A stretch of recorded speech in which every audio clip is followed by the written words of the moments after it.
Far Cry 4 is the latest in Ubisoft's open-world shooter series. The game takes players to curate a region of the Tibetan mountains in which you are a native who comes home to find that everything has gone to hell in a handbasket.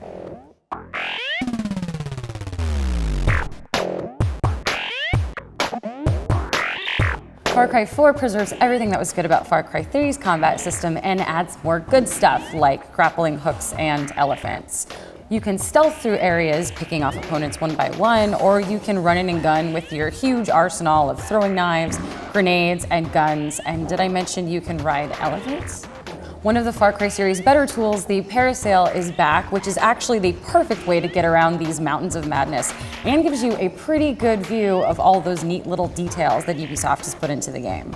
Combat feels really fluid, and on the PlayStation 4 you can actually use the DualShock 4's touchpad to go through your inventory, which lets you pull out that knife or that grenade to take down that enemy just in time.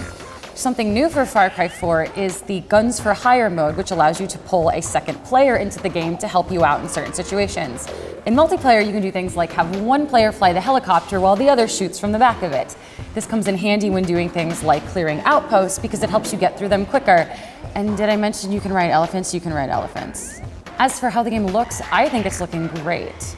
You're walking through this mountain environment and everything down to the little strings of colorful flags going from crag to the grass to the sort of nuances of the smoke puffs when there are explosions looks really, really awesome.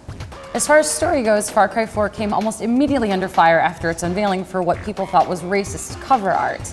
The pink suit-clad guy in the cover is actually Pagan Min, the game's main antagonist and the self-appointed king of the region that you are technically fighting against. The player character is actually another native of the region who's been raised abroad and is now returning home. Why? You'll find out.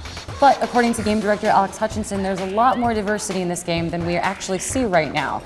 He told me that of the main antagonists, 2 of the 4 are female and there are only 2 true white people in the entire game.